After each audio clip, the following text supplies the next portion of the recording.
والبصائر وهاديا إلى الجنة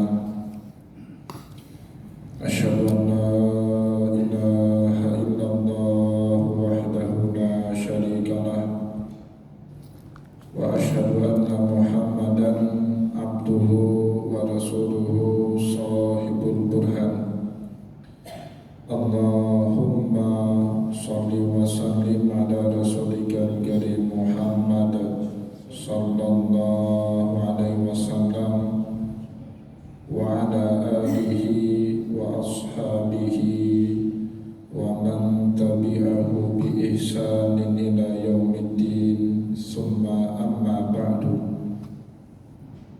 Puji dan syukur senantiasa dan tidak pernah bosan-bosannya kita panjatkan kehadiran Sang Maha Pencipta Allah Subhanahu wa Ta'ala, yang mana dengan limpahan karunia-Nya, rahmat-Nya, hidayahnya serta anugerahnya kepada kita semua, kita kembali masih diberi kesempatan, kesehatan dan usia panjang oleh Allah untuk sama-sama dan senantiasa mengabdikan diri kita di jalannya dengan menjalankan segala perintahnya dan menjauhi semua larangannya.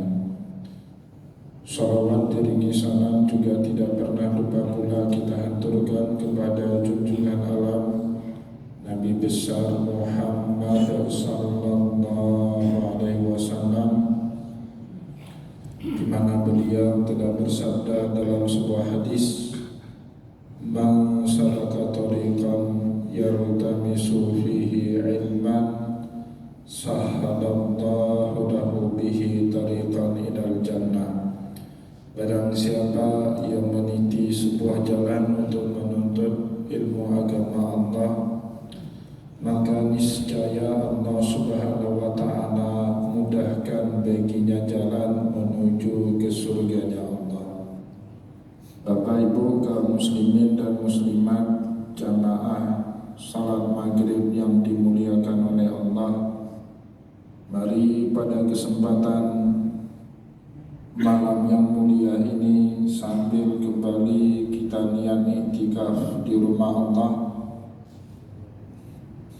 dan juga sambil kita menunggu datangnya pelaksanaan sholat isya berjamaah, mari sama-sama kita kembali melanjutkan pengajian tasawuf kita dengan kitab Ihya Ulumuddin karya Hujjatul Islam Imam Abu Hamid Muhammad bin Ahmad Al-Ghazali At-Tusi Asy-Syafi'i rahimahullahu ta'ala anhu. Dan insyaallah pada kesempatan malam ini kita kembali akan melanjutkan bahasan kita mengenai ciri ulama ul-akhirah yang kedua yang dibahas di dalam kitab Ihya Ulumuddin oleh Imam Al-Ghazali, ayyakuna muqtabidan anis salatin, di mana para ulama ul-akhirah berusaha sebisa mungkin jika tidak ada kepentingan yang mendesak, baik kepentingan itu bersangkutan dengan kepentingan agama Allah maupun kepentingan yang berkaitan dengan maslahatul ummah, maka mereka akan menjauh dari lingkaran kekuasaan. Itu karakter daripada ulama akhirah. Jadi dekatnya mereka kepada kekuasaan bukan pertimbangan untuk kepentingan pribadi, tetapi jika ada kepentingan untuk agama maupun untuk kemaslahatan ummah, barulah mereka mendekat dengan kekuasaan. Jika tidak, jika tidak demikian, maka mereka termasuk orang-orang yang paling menjauh dari lingkaran kekuasaan. Dan terakhir kita sudah membaca beberapa nukilan riwayat dari para ulama salafus saleh yang menunjukkan keengganan mereka untuk mendekat kepada lingkaran kekuasaan jika tidak ada hal yang mendesak untuk kepentingan agama maupun untuk kemaslahatan umat. Wa kana yuqalu, sehingga ada para ulama salafus saleh yang berkata, al ulama'u idza alimu amalu. Para ulama jika ilmunya sudah banyak maka sibuk dalam mengamalkan ilmu yang telah ia dapati. Jadi orang yang sudah sibuk dalam mengamalkan ilmu, apa berikutnya akan terjadi?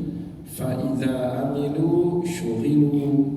Kalau dia sudah sibuk dalam mengamalkan ilmunya, maka tersibukkanlah dia daripada harus mendatangi para penguasa. Tidak ada lagi waktu untuk mendatangi kekuasaan para penguasa, para sultan. Fa idza syughilu fuqidu. Maka pada saat itu mereka hilang dari lingkaran kekuasaan. Fa idza fuqidu tulibu. Pada saat itulah lingkaran kekuasaan akan mencari para ulama. Mereka butuh ulama untuk membimbing mereka, untuk memberikan solusi terhadap kesulitan yang dihadapi oleh penguasa dalam mengatur masyarakat, dalam mengatur rakyat. Baru pada saat itu ulama itu dicari. Entah saya sudah sampaikan di sini atau tidak, Bapak Ibu, di India sudah ya saya sampaikan di sini atau di mana saya sampaikan itu ya. Di India itu kita tahu ada yang namanya kasta sosial. Walaupun India sudah modern seperti sekarang, bahkan orang-orang pintar di dunia hampir separuh sekarang berasal dari India. Perusahaan-perusahaan high-tech di Eropa, di Amerika, itu pusat high-tech, perusahaan-perusahaan teknologi canggih seperti Apple, Google, dan seterusnya yang berpusat di Silicon Valley di Amerika. 70% CEO perusahaannya itu orang India. Tapi meskipun orang India sudah modern, sudah berpendidikan tinggi, tapi mereka masih mempertahankan sistem kasta sosial, di mana kita tahu semua dalam sistem kasta sosial India yang paling tinggi itu bukan kaum bangsawan, bukan kaum saudagar, bukan politikus, bukan teknokrat, apalagi birokrat, tapi dalam kasta sosial India kaum yang paling tinggi itu kaum Brahma. Siapa kaum Brahma? Pendeta. Bahasa kita siapa? Ulama. Orang-orang yang berilmu. Maka orang India itu kalau mau hidupnya bahagia, dihormati oleh orang banyak, mendapatkan reputasi sosial yang tinggi, mau tidak mau mereka harus berjibaku dalam menuntut ilmu. Bahkan kesatria pun kastanya di bawah kaum Brahma. Kesatria itu bangsawan, orang-orang teknokrat. Mereka di bawah Brahma. Dan kesatria itu dalam sistem sosial India, mereka mengabdi dirinya kepada Brahma, bukan sebaliknya. Brahma mengabdi kepada kesatria, bukan. Kekuasaan itu mengabdikan, penguasa itu mengabdikan kekuasaannya kepada orang yang dekat dengan Allah, yaitu kaum Brahma, para pendeta. Kalau Islamnya ulama. Begitu juga waisa, kaum saudagar. Mereka tahu hartanya itu dipakai buat apa. Buat mengabdikan untuk kepentingan agama, kepentingan kaum Brahma. Sedangkan kaum Sudra, kasta paling bawah, itu mereka mengabdinya kepada Waisa, kepada kesatria. Sudra itu kan buruh, mengabdinya bukan kepada Brahma, mengabdinya kepada orang yang punya duit, mengabdinya kepada orang yang punya kuasa. Maka sudra di India itu Bapak Ibu susah naik derajatnya. Jangankan menjadi kaum Waisa, jangankan menjadi kaum kesatria, apalagi Brahma, susah sekali. Kenapa? Karena mereka mengabdinya ke tempat yang salah. Oleh sebab itu Bapak Ibu yang dimuliakan oleh Allah, kalau kita relasikan sistem kasta sosial di India itu, ada benarnya seperti yang diungkapkan oleh ulama salafus saleh di dalam riwayat ini, yang seharusnya mengabdi kepada ulama penguasa, bukan sebaliknya, ulama yang mengabdi kepada penguasa, kepada saudagar. Itu sudah terbalik ya. Tetapi di zaman kita sekarang kan kejadiannya seperti itu, ulamanya yang mengabdi untuk kepentingan kekuasaan, diseret-seret untuk kepentingan calon ini, calon itu, diseret-seret untuk kepentingan penguasa ini, penguasa itu, saudagar ini, saudagar itu. Itu kejadian di zaman kita sekarang. Padahal idealnya, kata Imam Al-Ghazali di dalam riwayat ini, para ulama itu jika memang ilmunya banyak, maka kesibukannya itu bukan cari muka di hadapan penguasa atau menjilat para saudagar, tetapi kesibukannya mengamalkan ilmu. Fa'idha amilu syughilu, kalau sudah dia mengamalkan ilmu pasti sibuk sendiri, tidak ada lagi waktu untuk kepentingan politik, untuk kepentingan mencari muka di hadapan saudagar, tidak ada lagi.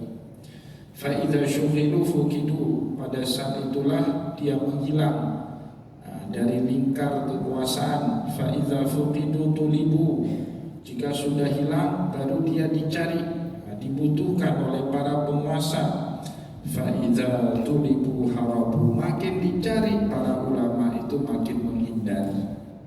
Jadi dekat secukupnya saja, tidak usah terlalu terlibat jauh dalam lingkaran kekuasaannya para penguasa. Itu cara ulama ul akhirah menjaga diri mereka dari kepentingan-kepentingan kekuasaan.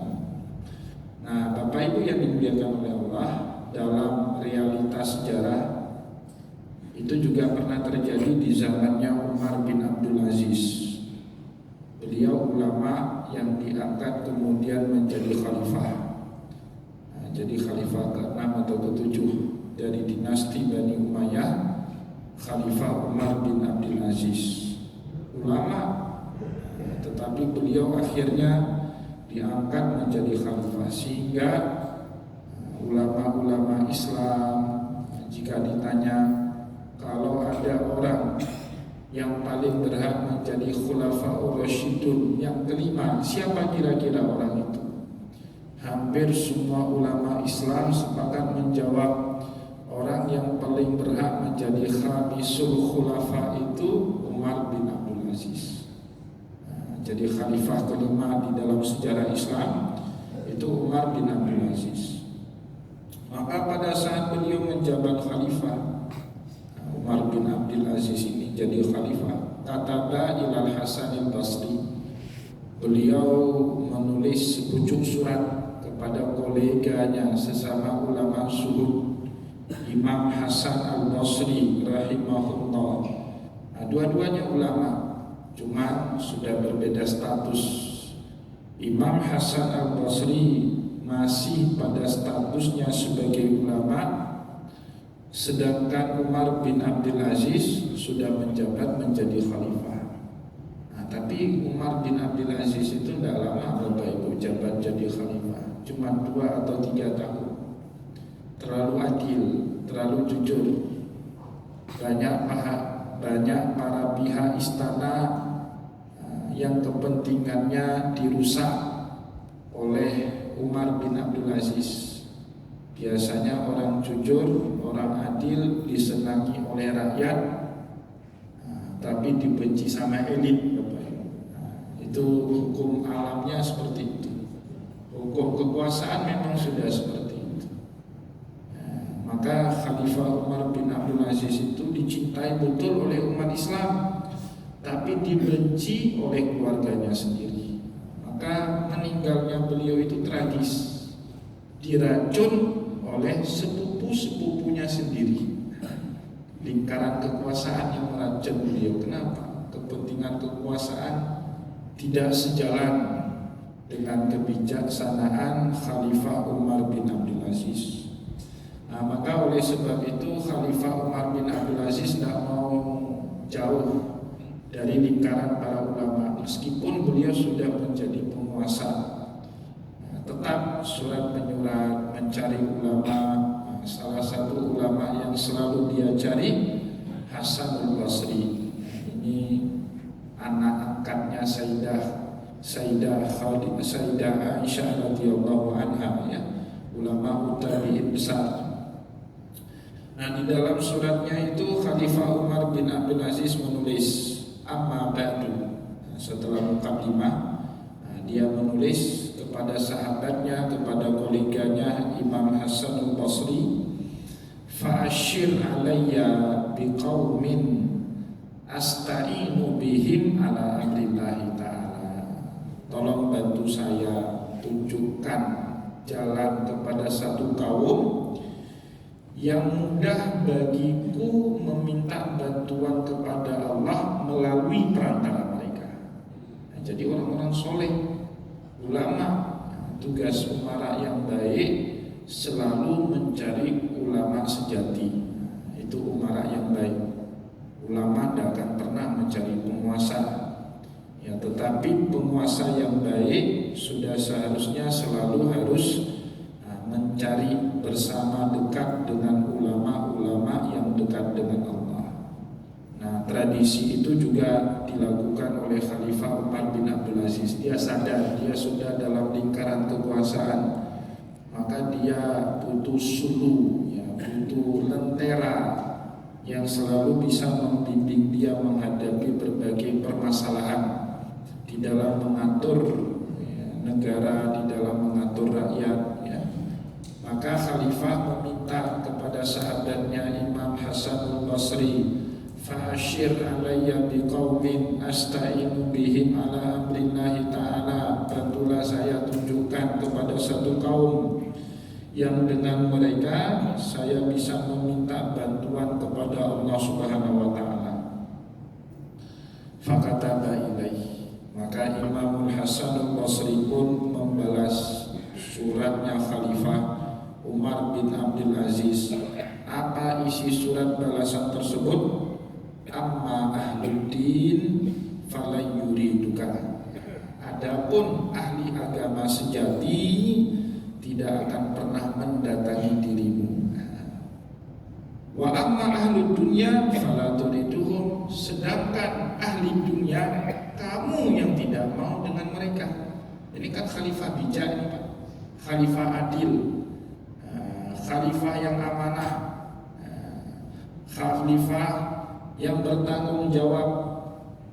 Maka Imam Hasan al-Basri itu tahu karakter dari temannya Khalifah Umar bin Abdul Aziz. Dijawab surat tersebut, amma ahluddin, kalau kamu mau mencari ahli agama yang sejati, fala yuriduka, mereka selama-lamanya tidak mau dekat dengan dirimu lagi. Kenapa? Khalifah sudah dalam lingkaran kekuasaan. Wa amma ahlu dunya, sedangkan kalau kamu mencari ahlu dunya, fala turidahu, kamu yang gak senang dekat dengan mereka. Jadi yang dekat-dekat dengan istana selama ini, walaupun berbaju berjubah ulama, tapi mereka ahlu dunia, maka kamu tidak senang.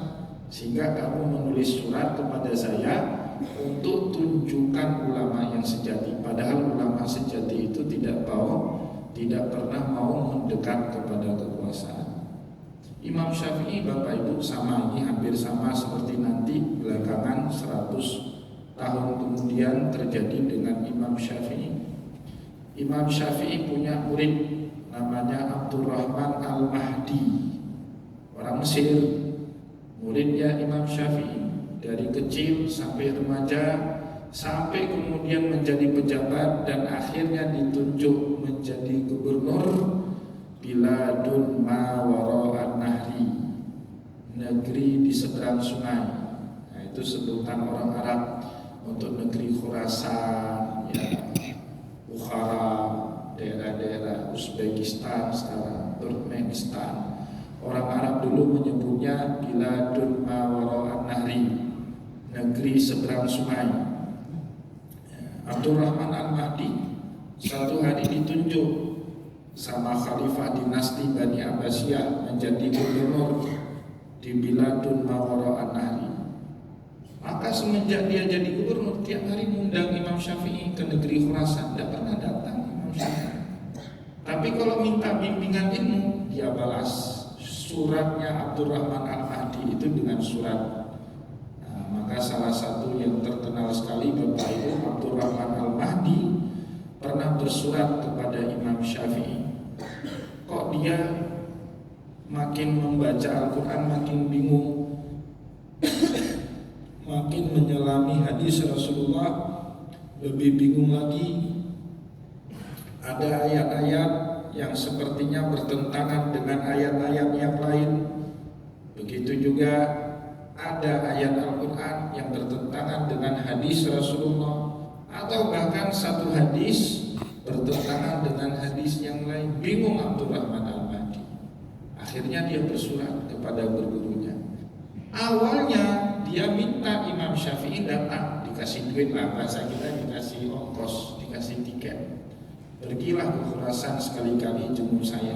Tidak datang Imam Syafi'i. Saat datang surat minta beliau datang, dan Abdurrahman Al-Mahdi curhat kalau dia makin bingung baca Al-Quran dan hadis, kok kayaknya ada bertentangan. Imam Syafi'i jawab dalam hatinya, ini tidak ada yang bertentangan antara Al-Quran dan hadis. Bertentangan karena kita belum cukup metode ilmu dalam membaca Al-Quran dan hadisnya Rasulullah. Maka sambil duduk bersandar, berbaring seperti itu. Orang Arab kan biasanya berbaring di bantal seperti itu. Dia panggil muridnya satu lagi, Sulaiman Ar-Rabi.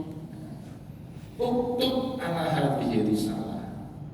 Tolong kamu tulis, saya dikte, kamu tulis, kita balas suratnya Abdurrahman Al-Mahdi. Balas saja Pak suratnya, kamu datang. Tiket harus, Air Asia harus tiketnya.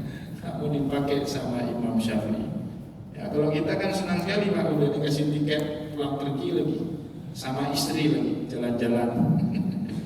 Ya, tapi beliau nggak mau itu. Yalah, balas saja suratnya. Nah, dia nggak butuh saya sebenarnya, butuh jawabannya. Ya udah kita balas suratnya. Uktub hadhihi risalah. Sepucuk surat itu Bapak Ibu dengan 2 tiket pulang pergi, dibalas sama Imam Syafi'i 300 halaman. Jadi kitab, ya, kitab usul fikih pertama itu balasan surat Imam Syafi'i kepada muridnya Gubernur Khurasan Abdurrahman Al-Mahdi, 300 halaman. Judul kitab usul fikih pertama itu apa? Ar-Risalah, surat menyurat Imam Syafi'i dengan muridnya jadi kitab. Masya Allah. Nah, ulama seperti itu. Kalau ulama seperti itu, mereka tidak mau dekat. Tapi kalau diminta bantu mau, tidak mungkin lah. Imam Syafi'i aja bantu muridnya yang kebingungan baca Al-Quran, kebingungan baca hadis, dibantu. Tapi ya efisien cara ulama. Tidak harus ada seremoni, acara sambutan ini, sambutan itu, enggak seperti itu. Langsung to the point, apa yang ingin dikerjakan selesai. Ya. Walakinna alaika bil asyraf. Nasihatnya Imam Hasan Al-Basri kepada koleganya Khalifah Umar bin Abdul Aziz apa? Alaika bil asyraf. Selalu kamu dekat dengan orang-orang yang mulia. Asyraf itu orang-orang yang mulia, ya. Fa innahum yasumuna syarfahum ayyudannisuhu bil khiyanah. Karena orang-orang yang mulia selalu sekuat tenaga menjaga kemuliaan diri mereka daripada dipijak-pijak dengan pengkhianatan. Jadi khalifah itu memang lingkarannya harus dekat dengan orang-orang yang baik, karena inilah yang akan membisiki. Kalau bisikannya baik, maka baiklah khalifah. Tetapi kalau di sekitarnya itu orang-orang tak benar, maka yang dibisiki kepada khalifah juga hal-hal yang tidak benar. Jadi tugas mencari ulama itu bukan tugasnya ulama, bukan tugas ulama mencari khalifah, Bapak Ibu. Tapi tugasnya khalifah mencari ulama, bukan tugasnya ulama mencari bupati, tapi tugasnya bupati mencari ulama. Itu yang sebenarnya. Hadza fi Umar bin Abdul Aziz rahimahullah. Akhirnya setelah Imam Al-Ghazali menukilkan kepada kita dua riwayat tadi, beliau menarik ibrah ya kepada kita semua, menarik pelajaran dari dua riwayat tadi. Hadza fi Umar bin Abdul Aziz rahimahullah. Ini kejadian yang terjadi pada Khalifah Umar bin Abdul Aziz, semoga Allah merahmati beliau. Wa kana azhada ahli zamani, terkenal kalau manusia yang paling zuhud di zaman itu ya beliau. Sampai-sampai Bapak tahu semua kita ceritanya di dalam sejarah. Saat istrinya datang, anaknya datang, beliau sedang kerja pakai lentera, dulu belum ada lampu listrik, pakai lentera. Dia tanya sama anak istrinya, ini urusan apa nih? Urusan negara atau pribadi? Oh pribadi, dimatiin lampunya. Kalau kita kan nggak kuat Pak, ya, selama bisa kita pakai mobil dinas, kenapa enggak? Kita maksudnya ya. Kalau beliau enggak, zuhud sekali, enggak sanggup kita sezuhud beliau. Tetapi para ulama walaupun tahu ini orang zuhud, ini orang baik, kebetulan saja nasibnya jadi khalifah. Fa'idha kana syartu ahli din al-haraba minhu. Ya tapi karena mereka tahu salah satu syarat menjadi ulama ul akhirah, ahli agama itu tidak boleh terlalu dekat dengan penguasa, haraba minhu, maka mereka pun menghindar, tidak mau merepoti koleganya yang sedang menjadi khalifah. Jangan nanti dimanfaatkan umat parah, ngendun jantung tadi proposal. Tidak mau ulama seperti itu, tidak dibiarin khalifah. Kalau dia perlu datang atau setidaknya berbalas surat seperti dengan Imam Hasan Al-Basri, Anda ganggu. Bahkan makin berjarak, sebelum jadi khalifah boleh jadi lebih dekat. Setelah jadi khalifah, ulama jaga jarak, tidak mau mengganggu. Keputusannya murni objektif, tidak dipengaruhi oleh kedekatan yang sifatnya personal dengan ulama-ulama tadi. Ya itu ibrah yang diambilkan kepada kita, yang diintisarikan kepada kita oleh Imam Al-Ghazali melalui dua riwayat tadi. Walam yazalu salaful ulama mislul Hasani wa Thawri wa Ibn Mubarak wal Fudail bin Iyad wa Ibrahim bin Adham wa Yusuf bin Asbaq. Ini jajaran ulama zuhud di zamannya masing-masingnya. Walam yazalu salaful ulama, para ulama-ulama salaf semisal mislul Hasan al-Basri, semisal Imam Hasan al-Basri, Imam As-Sawri, Imam Ibnul Mubarak atau Abdullah Ibnul Mubarak, Imam Fudail, yang dimaksud di sini Imam Fudail bin Iyad. Ini mantan bandit. Fudail bin Iyad itu perampok. Jadi jangan kita duga penjahat selamanya jahat. Beliau itu perampok itu. Tapi suatu malam merampok rumahnya walinya Allah. Dengar walinya Allah lagi baca Al-Quran. Di situ dia tobat. Kemudian akhirnya jadi ulama besar. Bahkan saking the most wanted people, ini orang yang paling dicari di zamannya Harun al-Rashid, Fudail bin Iyad. Kenapa Pak? Rombongannya Harun al-Rashid dirampok. Kalau kita kan iring-iringan pas pampres itu kan takut kita Pak ya, ada sniper di sana semari, ada pas pampres. Ini Harun al-Rashid naik haji Pak. Dari Baghdad pergi ke Mekah dengan istrinya Zubaidah. Rombongan Harun ar-Rasyid dirampok sama Fudail bin Iyad.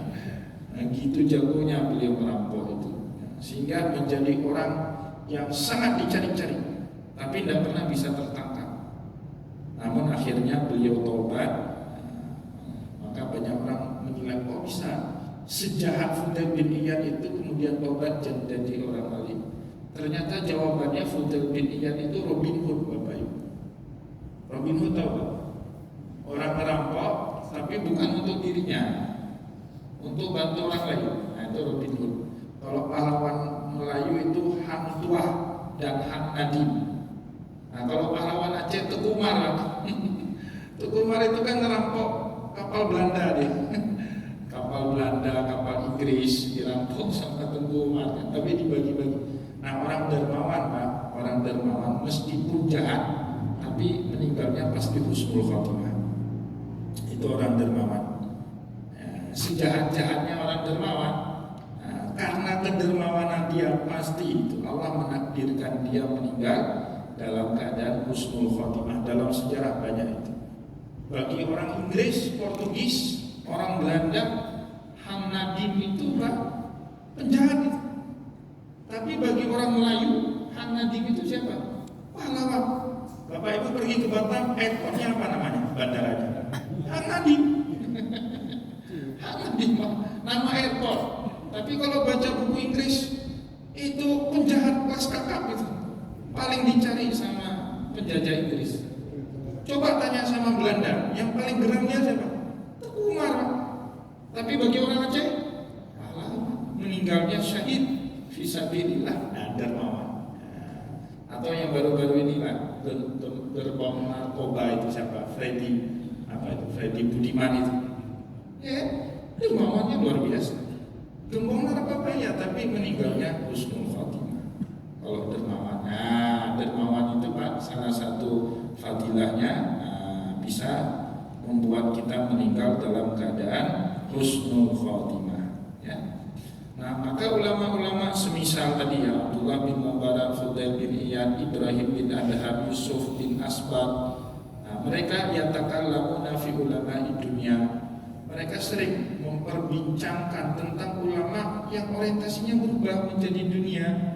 Padahal ulama tidak boleh seperti itu. Min ahli Makkah, dari kota-kota besar dulu. Nah, jadi dulu Pak, pusat Islam itu kan Mekah, Syam, wa ghairihim. Dan selain daripada dua kota besar itu, nah, biasanya ulama-ulama dunia ini domisilinya di kota-kota besar, orientasinya materi. Nah, tapi kalau di kota-kota kecil enggak. Bahkan ulama-ulama dulu kalau mereka mau suhud lari dari dunia, biasanya meninggalkan kota-kota besar, hidup di kota-kota kecil. Hadramaut, pergi ke Taif mereka. Di situ duduk, zikir, ninggalin hartanya di kota besar. Dulu seperti itu. Ya sama lah seperti sekarang. Ulama yang paling kencang godaannya yang macam-macam kita dengar di televisi kan ulama ibu kota. Itu macam-macam aja, bertarif lah. Kalau ulama Aceh kan nggak ada, insya Allah yang bertarif itu kan. Tapi kalau ulama ibu kota itu datang ke Banda Aceh, syaratnya harus kelas bisnis lah. Kalau di Banda Aceh kan nggak ada kelas bisnis, bahkan boleh jadi ustadznya nyupir mobil, jamaahnya duduk di belakang. Gitu ya. Nah, jadi di ibu kota memang sering seperti itu ya. Ya, imma limailihim ila dunya wa imma limukhalatatihim as-salatin. Itu disebabkan karena tadi penyimpangan-penyimpangan mereka yang sudah terlalu senang dengan dunia, wa imma limukhalatatihim as-salatin, atau karena seringnya mereka berbaur dengan para penguasa ya, karena tinggal di pusat-pusat kota besar, maka mereka lebih dekat dengan penguasa, dan itulah yang menyebabkan mereka mudah tergoda sehingga berubah orientasi ilmunya menjadi kepada dunia. Nah, itu ciri-ciri yang ketiga dari ulama dunia atau ulama akhirah ya. Wa minha, dan ciri-ciri yang keempat yang berikutnya, alla yakuna musali'an ilal fatawa. Ulama akhirah itu tidak mudah menghakimi orang lain dengan fatwanya. Nah, itu ciri-ciri ulama ul akhirah berikutnya. Tidak mudah dia. Lihat orang lain bacaan Al-Quran yang muradul, tidak mudah dia. Oh nggak sah ini sholatnya, tidak mudah dia seperti itu. Nah, lihat orang lain merokok saat lagi pengajian, nggak mudah dia bilang, oh haram nih lagi pengajian kok merokok. Ya, atau jangan rokok lah, kalau rokok banyak yang tersinggung nanti. Ngopi pak, ngopi itu kan nggak boleh kita bilang, oh ini haram ngopi itu. Kopi itu manfaatnya banyak. Bagi orang yang sakit lambung ya haram. Tapi kalau membuat silaturahim makin dekat, makin kuat, kopi itu jadi hukumnya mubah bahkan sunnah. Atau mungkin bagi ulama sufi dulu Pak, yang menemukan minuman kopi itu kan ulama sufi, kahwa. Sehingga jadi bahasa Inggris kafe. Itu tujuan ditemukan minuman kopi itu untuk apa? Untuk membuat mata mereka itu nggak ngantuk, sehingga kuat zikir sehari semalam, nggak ngantuk-ngantuk. Kalau seperti itu hukum kopi itu bukan lagi mubah atau sunnah, tapi bahkan menjadi wajib untuk kuat kita zikir. Kalau perlu Bapak Ibu yang tahajud atau ikut qiyamul lail disuguhkan kopi itu di masjid, wajib hukumnya minum kopi. Supaya nggak ngantuk, atau sebelum pengajian supaya nggak ketiduran waktu pengajian, atau sebelum hadir ke majelis Jumat. Nah, biasanya hari Jumat kan banyak yang tidur lah.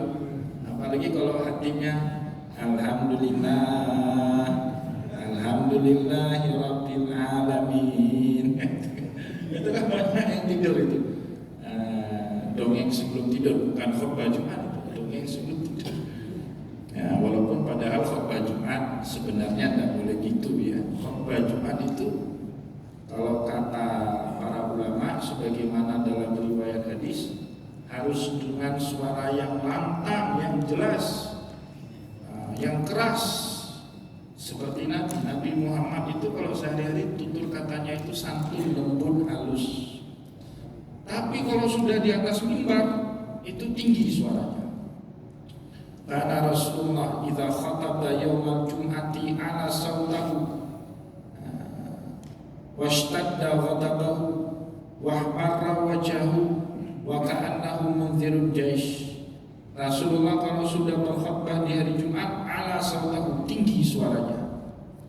Washtadda ghadabahu, seperti sedang marah, padahal tidak marah, tapi memang sunnahnya gitu. Kenapa? Karena supaya nggak ada yang tidur, Pak. Nabi Muhammad tahu ini umat akhir zaman senangnya tidur siang, maka ditinggikan suaranya sama Rasulullah. Sahabat tidak ada satupun yang tidur, apalagi ngorok. Di zaman kita Pak, imam tidur, imam, maka suara khatib itu harus tinggi Pak. Saya termasuk nggak pernah tinggi suara, tapi kalau khutbah saya tinggi suara. Nah, kenapa? Niru sunnahnya Rasulullah. Ala sautahu washtadda ghadabahu wahmarra wajhahu, mukanya Nabi yang putih itu jadi merah karena kayak marah. Ka'annahu munzirun jaish, seperti Nabi Muhammad sedang ngomong di hadapan satu batalion pasukan. Nah, kan gitu ya, sunnah Rasulullah seperti itu ya. Insyaallah akan kita lanjutkan lagi ya.